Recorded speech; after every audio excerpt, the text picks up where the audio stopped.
Hey guys, what's going on? It's Ash here coming at you today in Clash Royale. Today I have on Colton, who recently picked out a deck for the Pro Deck Challenge that is going on right now. Today we're going to talk about how he selected his deck, tips to use it, tips to use all the decks, and hopefully give you guys all the strategy, advice that you need to come out with 12 wins in this challenge. So Colton, how you doing, man?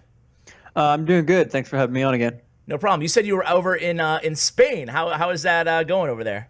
Yeah, it's good. So I'm a member of Team Queso, and I'm currently living in the Queso house. So yeah, I've been really enjoying it, and it's really good for practice and for being with my teammates every day. Absolutely, man. That's so crazy. Do you have your own room, or are you like bunking with somebody? I am actually, besides the coach Termiso, I'm the only one who has my own room, which is nice. I Ooh, don't have my sweet. own bathroom as a result, but I do have my own bedroom, so that's nice. Okay, I like that. I think I take that side of the trade. But Yeah. anyway, the deck that you submitted for this challenge, first of all, can you maybe give us a little inside info? Like, how did Supercell, did they reach out to you? How did they select you to give a pro deck? Congratulations. Yeah, so the selection process was merely just the 16 players from Worlds, or at least some of them. There aren't 16 decks, I don't think, but they're all World finalists is how they selected it.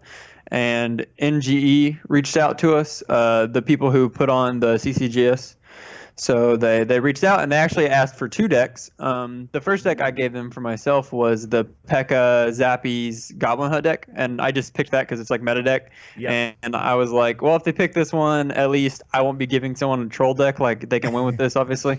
Yeah. And the second one, maybe not quite as good a deck, but I just really like it and it's really fun and it's also pretty good. So. Yeah. So, I mean, I do want to get to like, overall tips and stuff like that. But, about your deck, I'll flash it on the screen right now for you guys. This is Colton's deck. I guess, it's kind of like the new bait deck, but instead of Ice Wizard, you have Magic Archer in there. Can you maybe talk about that decision and how to play this deck, specifically the Magic Archer in it? Yeah, so one of the problems with the old variation of that log bait deck was that it really suffered in ending games because you have no direct damage, and if they have log, you're kind of just screwed at the end of the game unless you can like really outplay them and get a push through. And it's still like a really high skill deck. Like you need to know how to use Tornado well. But the thing that Magic Archer does much better than Ice Wizard, obviously, is he can end games because you position him to where he splashes onto the tower. In late game, you're in overtime. You're not worried quite as much about him giving bad value. Like, yeah, you're going to get behind an elixir, but if he's ending the game and you're tornado and troops in front of the king tower and he gets like 5 shots, the game's over, so it doesn't really matter. So that's the main reason. And then he's not bad on defense. You can be a little bit more passive with him early in the game. Do you use in that deck? Do you use NATO more with Princess or more with Magic Archer? Do you use it at all with Magic Archer?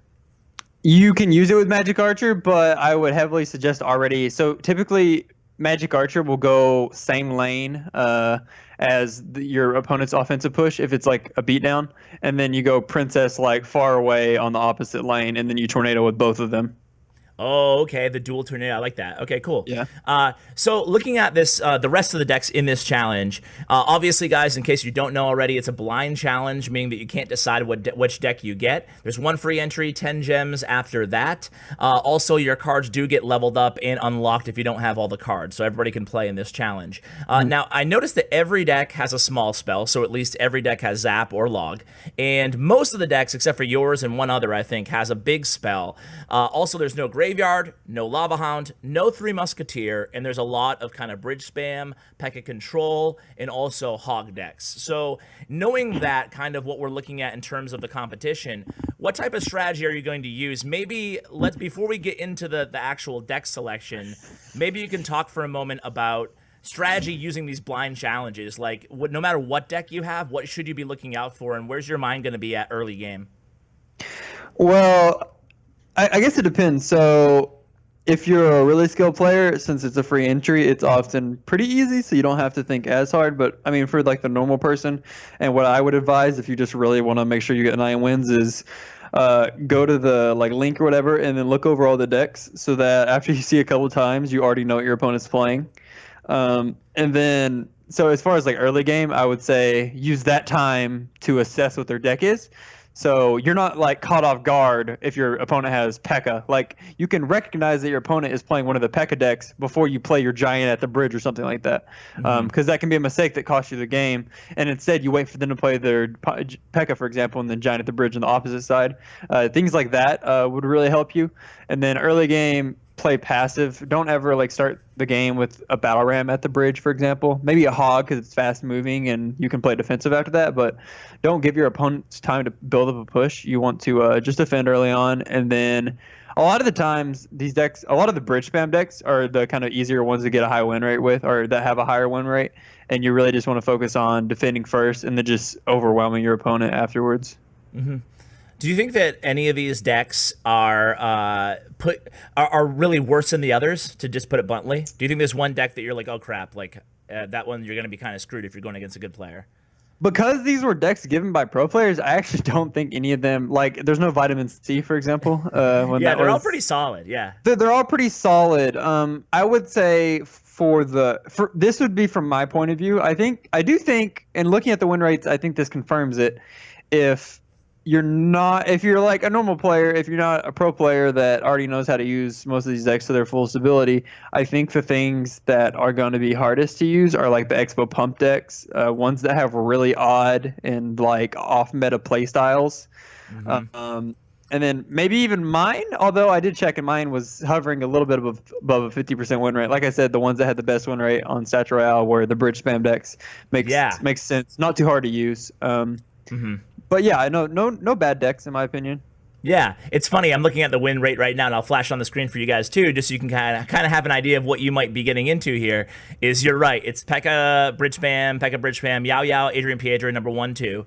Then Sergio Ramos bridge spam, Lepanji, kind of the giant Goizen deck, and then Amaterasu with the Golem deck, and then, which I'm kind of surprised, because I think that if any of these decks might struggle, it might be the Golem deck, just because of how much, P.E.K.K.A. and... I mean, you would think the same about Giant too, but it's kind of high up there. Not the case. Yeah. So then your deck right in the middle at right above 50%, which is good. And then basically all the hog decks are kind of towards the bottom in the siege. So I'm not sure, again, kind of like you mentioned this, I'm not sure if that's testament to just what the skill cap on these decks are. Not saying they're bad decks, but definitely it looks like Music Master and Electrify at the bottom there with just Hog, NATO Cycle, and Expo Pump.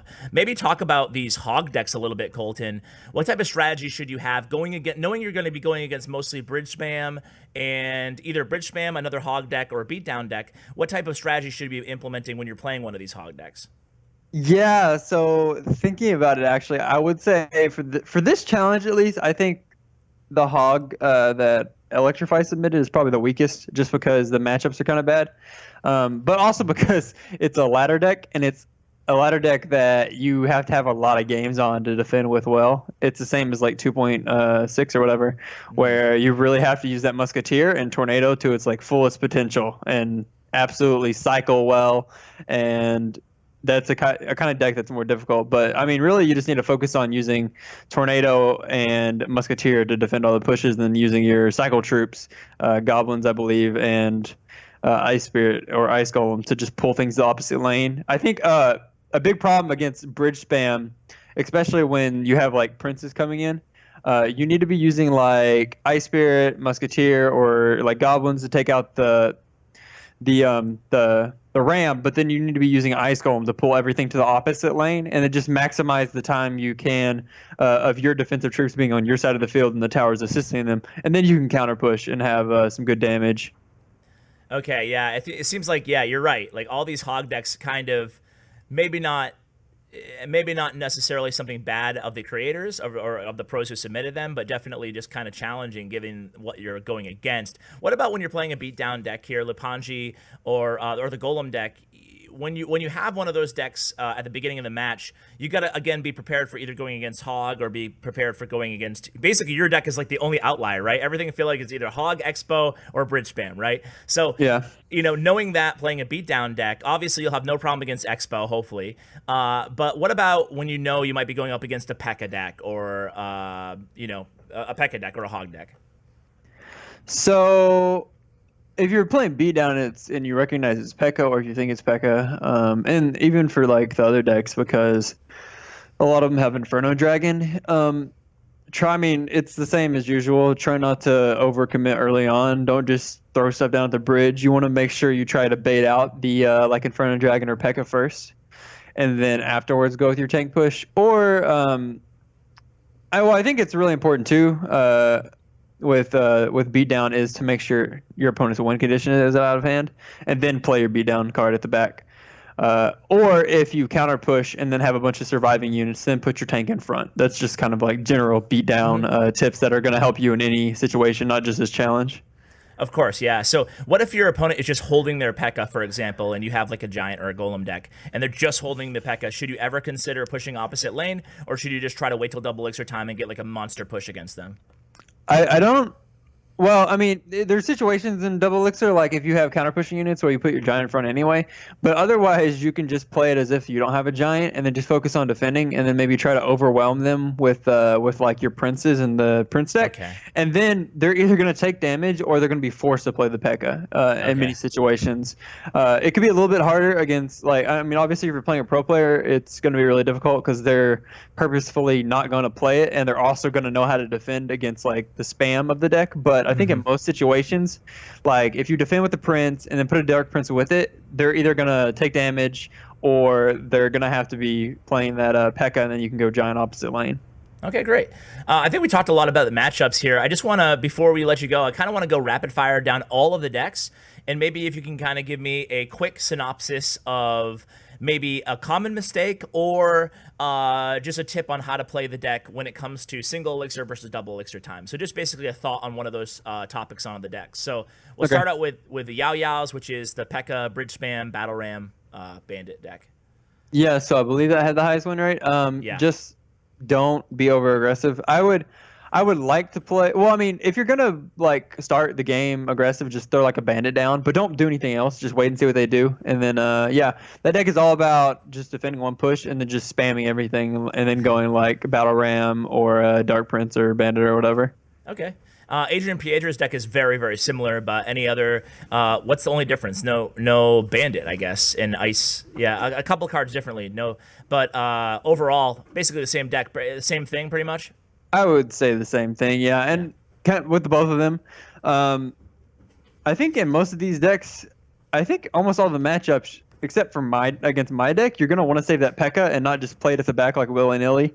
You wanna save it for the hog, for the giant, to tank the expo, all of those things. And of course, if you're playing against Music Masters decks and they pump up, that's a time to either spell the So are we gonna go over my deck in more detail after this, or? Yeah. Well, when we get to your deck, let's just spend a little bit extra time on it. Yeah. I'll spend a little bit extra, yeah. But yeah, basically, yeah. You just want to focus on. Well, if you're against the Music Master deck, like I was saying, is you want to focus on punishing pumps well.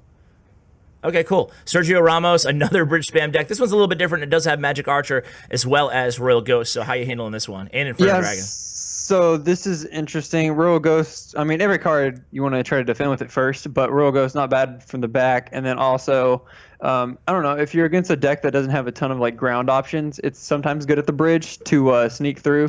Like if they're out of ground options, it can really heavily pressure, and then it ends up either being guaranteed hits, or you can bait out a counter. Like, say your opponent plays P.E.K.K.A at the back, that's a really good time to go with like a Ghost, plus whatever other support card in your deck counters, I guess, the anticipated counter for Ghost, because a lot of decks only have a couple ground counters, so it's a good pressure card and it's cheap. Okay. And then other than that, I would say the Magic Archer makes the deck a little bit more unique, and if your opponent has like swarm defenses, or if it's late game in double elixir, especially in double elixir, when you're bridge spamming, it's really good to get out a Magic Archer in between there, and then maybe your push looks like it's about, and then of course position it to where it'll splash the tower as well, depending on whatever your units, your opponent's units are. But then sometimes, like, you think, okay, well, my troops all died, Magic Archer's going to die now. With bridge spam, you can actually, if he's sitting there and your opponent doesn't have like a fireball in hand, you can just spam more and more to keep things on their side of the field, so your Magic Archer shoots for like another 5 or 10 seconds, and if it's hitting tower, that may win the game. So instead of just giving up on the push, that's where like the bridge spam really becomes relevant, where you just keep on throwing stuff so that you can keep on going, in place. Yeah. Okay, cool. All right, so Lupanji's deck is another It's funny, that deck is not super similar, I guess, now that I look at it twice. But Lupanji's deck has Magic Archer and Royal Ghost as well, but it's Goizen otherwise. Any tips on that deck? Same concept as Sergio with Magic Archer. You late game, not early game. Early game, Magic Archer should only be used to defend. Late game, though, you can play him behind the tank push to try to damage tower, and it's a snipe, of course. Okay. But early game, just make sure you identify that your opponent isn't playing P.E.K.K.A before you play the Giant. Otherwise, it's okay to start it at the back. Of course, if it's Expo, you want to save him to tank. But Okay. Otherwise, yeah, that's about it. Cool. Amaterasu's Golem deck. It's Golem, Guards, Inferno Dragon, Night Witch. Yeah, so Fireball. I don't really like that deck, but I mean, as a general populace, I think it's always going to be easier to play a beatdown deck than it is to play a cycle tornado defensive deck. That deck does have tornado, but it's really I think it's easier to just build a push than it is to defend with really small cards that need precise placements, I guess. Sure. So, Yeah. of course, that deck, just try to wait until double elixir, play Golem at the back, and then just build up a really big push. Use Tornado to get Baby Dragon splash damage onto their tower and to kill their troops, Fireball as well. But with that deck, that's like the typical really heavy deck there. You just kind of want to survive early game and then get into a Golem push, and then you can win on one push often. For sure, and obviously saving I mean, you can protect the Golem with Guards, or you can play the Inferno Dragon if you're going up against a P.E.K.K.A deck. Yep. So let's save. Oh wait, can we go back to the Golem real quick? Yeah. So Golem, of course, P.E.K.K.A probably has a slight advantage. I would like to say though, if you're ever this is something that's not obvious. If you're playing Golem and you're able to defend one of their pushes and it's not double elixir yet, and you have a ton of defensive pushing troops, even in double elixir sometimes there's opportunities where it's not a bad idea to play the Golem at the bridge, because if you think about it, if you play a Golem at the back, it gives your opponent to peck in the same lane and then build up defensive troops that will add additional, I don't know if it's like an Electro Whiz or anything, add additional power to stop the Golem, and then the tower will be assisting. If you have a counter pushing troop and then like Mega Minion or Inferno Dragon, for example, and then you play a Golem in front of it, they're immediately going to be placing their own P.E.K.K.A at the bridge, and that leaves them with, if they're at max elixir, that leaves them with 3 elixir to support the P.E.K.K.A instead of like 10 elixir had you waited that long. Okay. So you already have the advantage of a support troop behind your Golem that's going to help kill the P.E.K.K.A, and then he can't support his P.E.K.K.A in the same way if you had played your Golem at the back. You kind of have to feel that out, but that's just a general tip for Golem, to where you can actually overpower P.E.K.K.As and kill them if your opponent is forced to use it without a support troop or, like, I don't know, guards to protect it from a prince or something behind a Golem, for example. Yeah, that makes sense. That's a good tip. So moving on, let's see. I mean, I do want to cover your deck a little bit longer. So I guess to make things easy, the Expo Master and the Music Master deck, the two masters, both of those Expo decks are very similar, except for the Music Masters has Pump. In Expo Masters is like the classic 2.9. What do you think about the differences that you're going to play those decks? The Music Master, are you just focusing on pumping in the first 2 minutes? Yeah, Music Masters is kind of more of like a beatdown expo, I guess. Yeah. And it's a cycle deck kind of, so you're just you're trying to get out as many pumps as possible, and then using like your Musketeer, I believe. I don't have them in front of me, but using that to defend early game, pumping up, and then getting an expo down and kind of winning a double elixir. By defending your expo well, and then 2.9 can pressure more early game, and then of course you can use your cycle to out-rotate tanks, and yeah, it's just traditional 2.9. Yeah, and we talked about Electrify's deck already. The other two Hog decks are Fuchsi's and Barons. Both of these decks are not like, super new, but, Fuchsi's has the Inferno Dragon Fireball Guards version, which was actually a ladder Hog cycle deck that we saw, this season and last. And also Barons has Hog Lightning Executioner Prince NATO, which is interesting Hog Lightning version. Any thoughts on either of these two decks? Fuchsi's is pretty normal.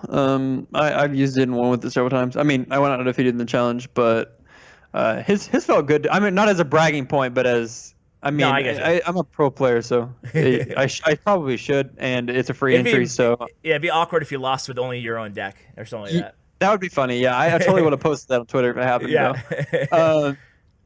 But Yeah, for Fuchsi's is pretty standard. You just play defense. I mean, that's you can say that about any deck in this game. Yeah, But yeah.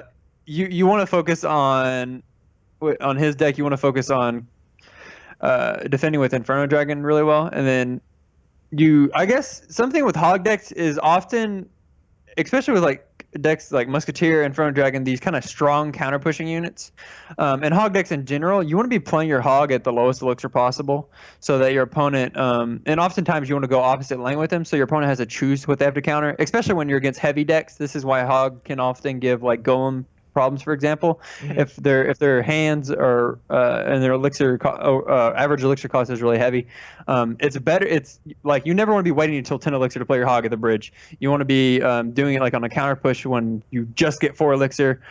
Sometimes it's better to do it in the same lane as a counter pushing troop like Inferno Dragon. Other times it's better to do it opposite side because your opponent isn't going to have as much elixir to defend, and then you can just rush, and then they'll choose between the two sides, and then it doesn't matter either way, you get damage. Yeah. So yeah, I mean, hog decks in general, it's more of, and this is something that's true with log bait as well. You want to be attacking when you're low on elixir, which is really unique. Instead of building up a big push, you have a different objective than much of these other decks, where you want to wait till you're 10 elixir and then you want to spam everything at the bridge with a bunch of troops. Because of course you're never going to want to like put a Dark Prince down at the bridge by itself if you're using bridge spam. But hog is a different story because it threatens the tower by itself. It doesn't need the support of other troops. When one last question on the hog decks, Colton, is when you want to pressure opposite lane, how do you know whether it's a smart idea to send in, like, let's say he's going to start a golem push, you're going against the golem deck, and he already dropped his golem, maybe he had like a 1 or 2 elixir advantage on you going into before he dropped his golem.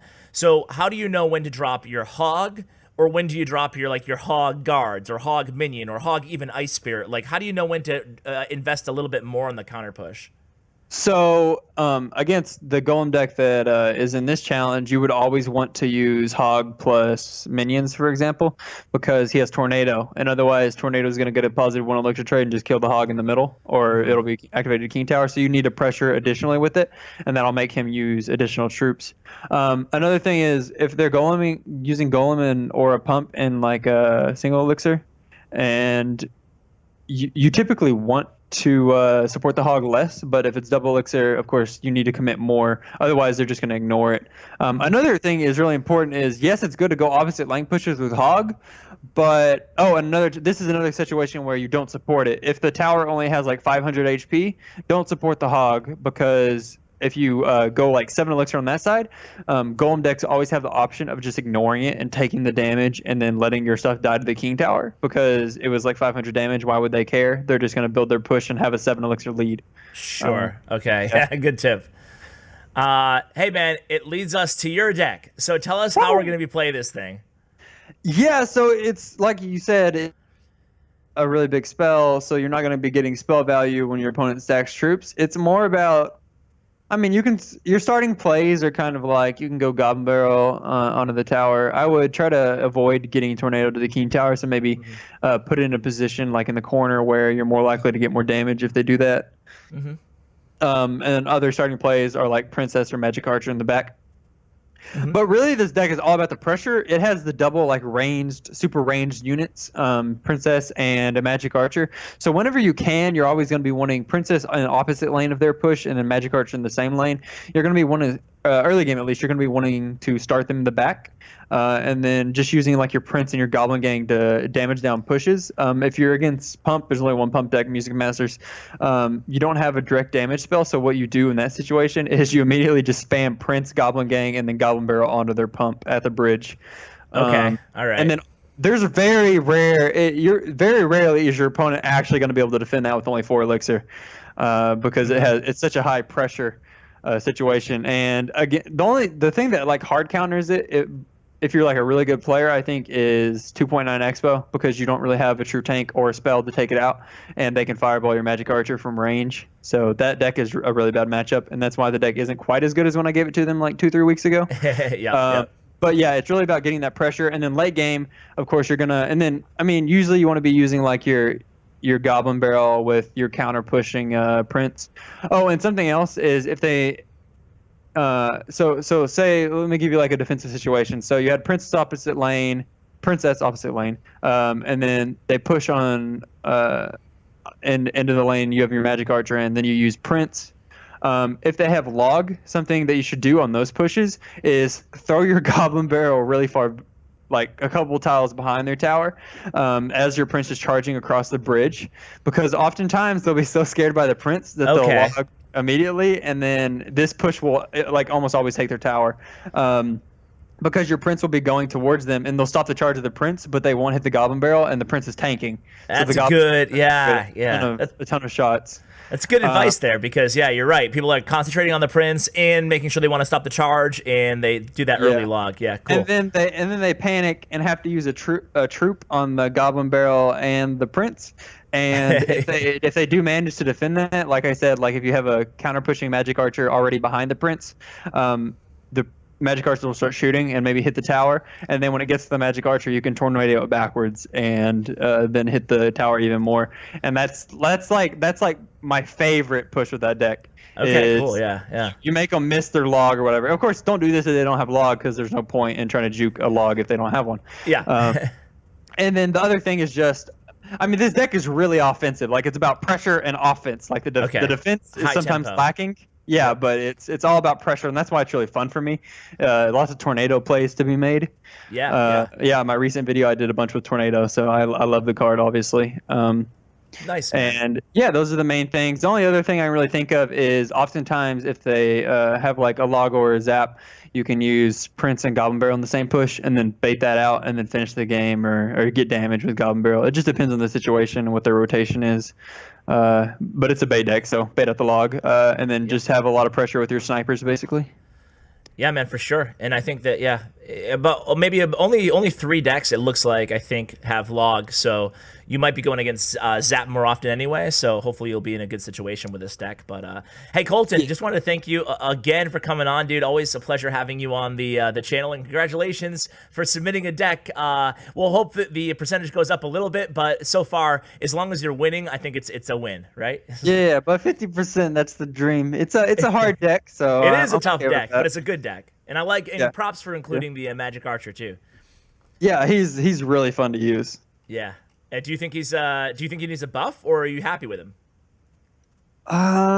So the thing is, I mean, there are cards like if you buff Golem, it's gonna ruin especially tournament standard for the average player, because it has kind of a low skill ceiling. I think Magic Archer has like I guess I mean, Golem to say is pretty much always good, and then maybe it's a little bit better in the right hands, but Magic Archer is maybe a little bit below average in the average person's hands, and then I would say is good in a pro's hands.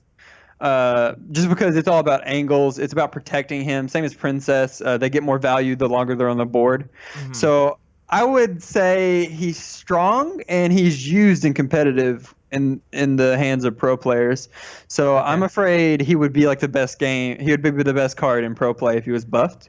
Interesting. I kind of like that, though. It's the first time we've had a card like this, kind of. I think he's cool. So, I mean, yeah, he could use maybe a slight buff. Maybe you increase his damage a little bit, because he's actually like awful on defense. Yeah, like his DPS is terrible. Other than that, killing swarms. Like if you've ever seen him versus a giant alone, it's like he's tickling it. Yeah, forget it. Yeah. So that's why he's usually paired with like actual tank killers. You can't rely on him like an XENA though. Yeah. But he's better on offense than any other like splash troop in the game, so that's really unique. He's a very offensive card. And he's still a sniper, so I like him. He definitely obviously doesn't need a nerf. He is okay as is. You could get away with giving him a small buff, but not too big of one. Okay, cool, man. Noted. Thanks for sharing your thoughts on that. And did you do a video on your deck already? I don't think so. Like I said, I've been moving for like the past week and a half, and I don't have a internet connection. I don't have the adapters yet from my computer, so I haven't been able to put out videos in about a week. All right, man. Well, we'll be looking forward to you continuing on the YouTube channel. I'll, of course, link that for everybody in the description below. Enjoy Spain, man. Yeah, thank you. No Thank you for problem. having me on the channel. No problem, man. So, guys, again, check out Colton. Hope you enjoyed that conversation. I feel like we really went in depth on all of those decks. So, hopefully, you guys should have all the tips and strategy you need to succeed in the challenge. Again, check out Colton's information in the description, along with my YouTube partner, Bren Chong. Guys, thanks so much for watching. And as always, take care, guys.